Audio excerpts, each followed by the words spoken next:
Magandang araw, welcome po sa aking channel of 9TV.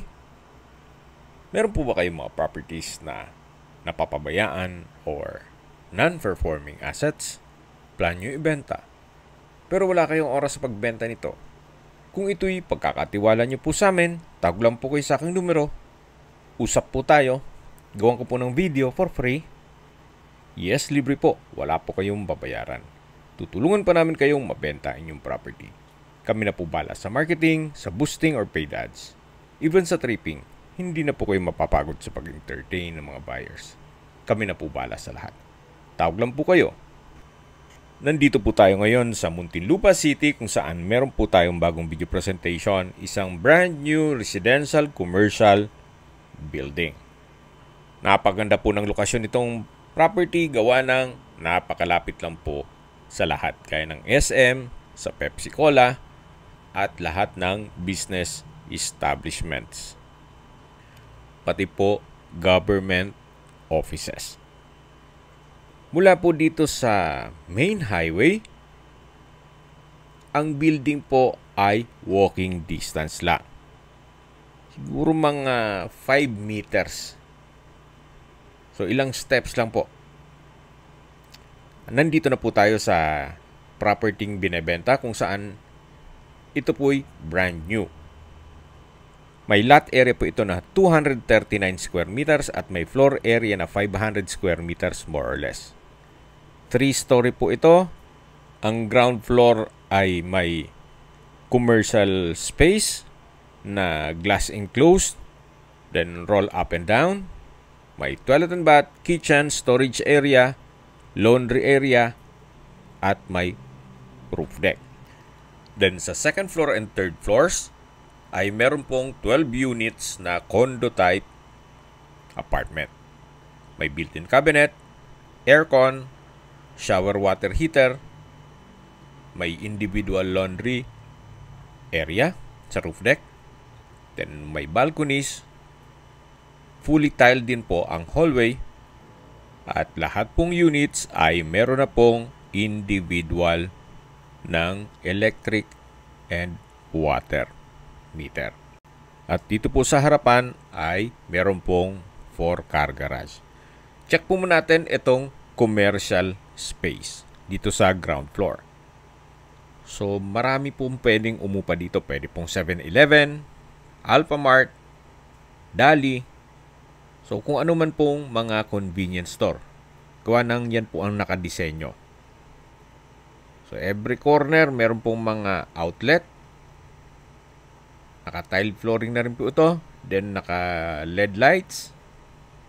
At sa dulo naman po, meron pong access wooden door na papunta sa staff room. Malaki naman po ang espasyo nito. Meron pong kitchen countertop, wall-mounted cabinet. Then, meron din pong storage ng kitchen utensils sa baba nito. May glass block sa dulo, nag-serve sa natural sunlight. Naka-tile flooring, high ceiling. So, pulido po ang pagkagawa, gawa ng ito po'y owner's built. May pagbabago lang sa kanilang mga plano, kaya ibebenta na po ito.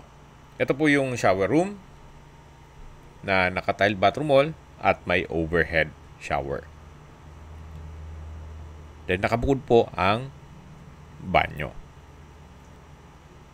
Labas po tayo para check natin yung kabilang side na kung saan dun po yung toilet. So, dito po yung kabilang side. Ito po yung naka-tile bathroom wall, may bathroom window, then water closet, hand wash basin. So, wala po kayong papagawa dito. At yan po yung wooden door. Then, labas po tayo. So, ganito po kalawak itong commercial space dito sa ground floor. Pag tinaas po yung roll-up, glass walls din po yan. Kaya, tanaw po sa labas kung ano man ang mga magiging produkto ng uupa dito. Tungkol naman po sa rental, wala pong nabanggit si owner, gawa ng mula pong nung nagawa ito, ay hindi pa napaupahan. As in, brand new po ito. So mga nag-skip po ng video, summarize ko lang po, ito pong property ay nasa Muntinlupa City. At mula po sa main highway, mga 2 to 300 meters lang po. Walking distance lang from the highway. 3 palapag po ito. Ito pong sa ground floor ay commercial space. Then sa second and third floor ay meron pong 12 units na condo type apartment. Dito po sa harapan ay meron pong 4 na car garage. Then may lot area po ito na 239 square meters. At may floor area na 500 square meters. At sa roof deck po ay meron pong service area for each units. So ito po yung daan o hallway na papunta naman sa second floor. Ito pong hagdan ay naka-tiled staircase at metal handrail and railing. Ito po yung glass blocks mula dun sa staff room ng commercial space. So, nandito na po tayo sa second floor. May security gate po dito. Then, dito na po yung mga residential condo type apartment. Check po natin itong first unit na may aluminum screen door at solid wood door. Samahan niyo po ako. Pasok po tayo. So, dito po pagpasok natin ay nandito na po yung kitchen countertop. Then, dito na po yung living area. Then, pwede pong maglagay ng partitions. So, sa ngayon, may mga double deck. Then, meron na rin pong wardrobe. At dito naman po yung kitchen. May aircon na rin po siya. May kitchen window. Stainless sink with faucet. Wall-mounted cabinet. At dito naman po yung shower room at toilet. So, ang ganda po dito sa disenyong to, kung sakali man na nagmamadali, yung mag-shower, nakabukod po siya. So, hindi mo na kailangang mag-antay dun sa gumagamit ng banyo. Meron na rin pong water heater set, naka-tile bathroom wall, bathroom window, etong shower room. Then, dito naman po yung toilet, kung saan kumpleto na rin po. May hand wash basin, water closet, tissue holder, tile bathroom wall, at bathroom window. High ceiling din po siya. So, ito po yung first unit. Then, meron pong sliding glass window with the screen. Nag-serves as natural ventilation. So, komportable po ang uupa sa inyo dito. Gawa ng malaki naman ang espasyo. Ito po yung hallway kung saan naka-tiled flooring na rin po ito. At yan pong nakikita nyong unit 1, 2, 3, 4, and 5 is identical lang po nung first unit. So, kung anong nakita nyo doon, halos same lang po ng floor plan. Lahat po din may cabinets at may aircon.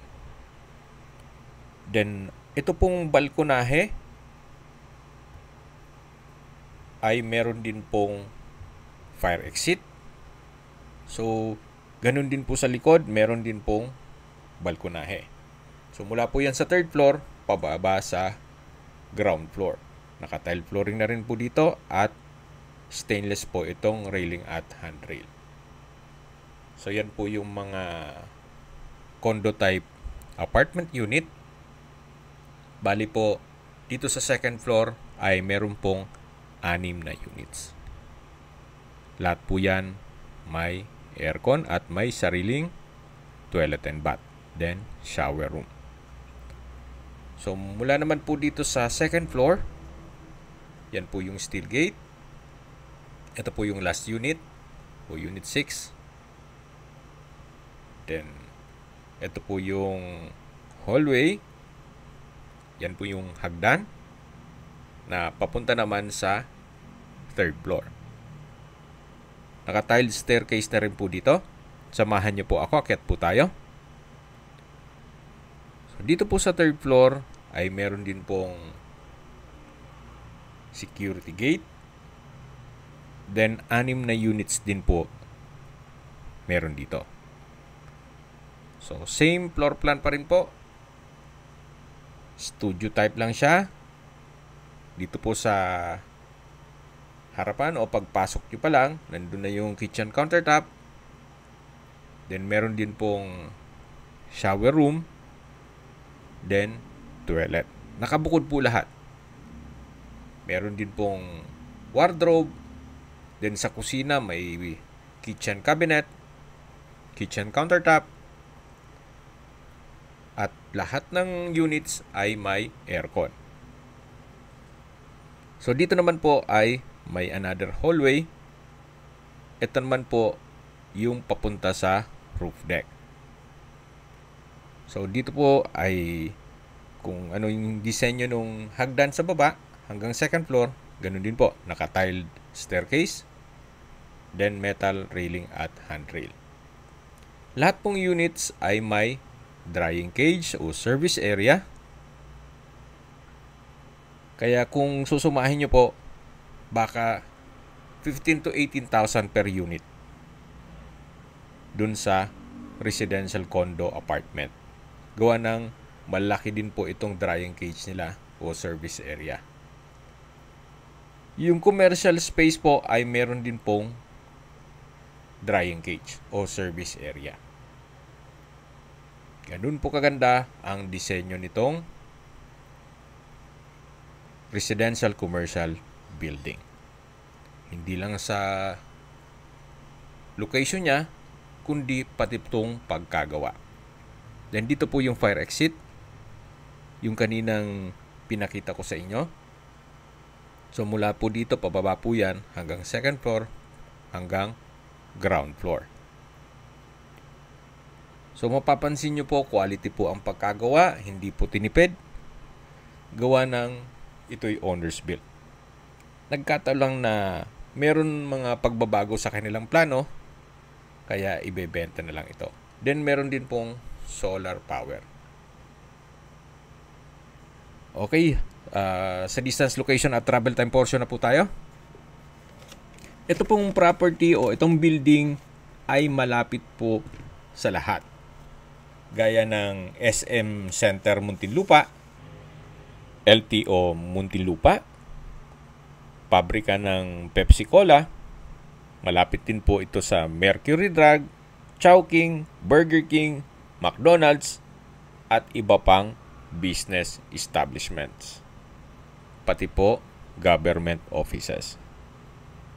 Ang distance is 700 meters lang po. Then ang travel time is 4 minutes. Then mula naman po sa Muntinlupa Hospital, ang distance is 5 kilometers at ang travel time is 19 minutes. Yan po yung lagi kong binabanggit sa inyo na dapat nyo i-consider sa paghanap ng property, yung meron pong malapit na hospital. Hindi ko naman po sinasabing sakitin kayo.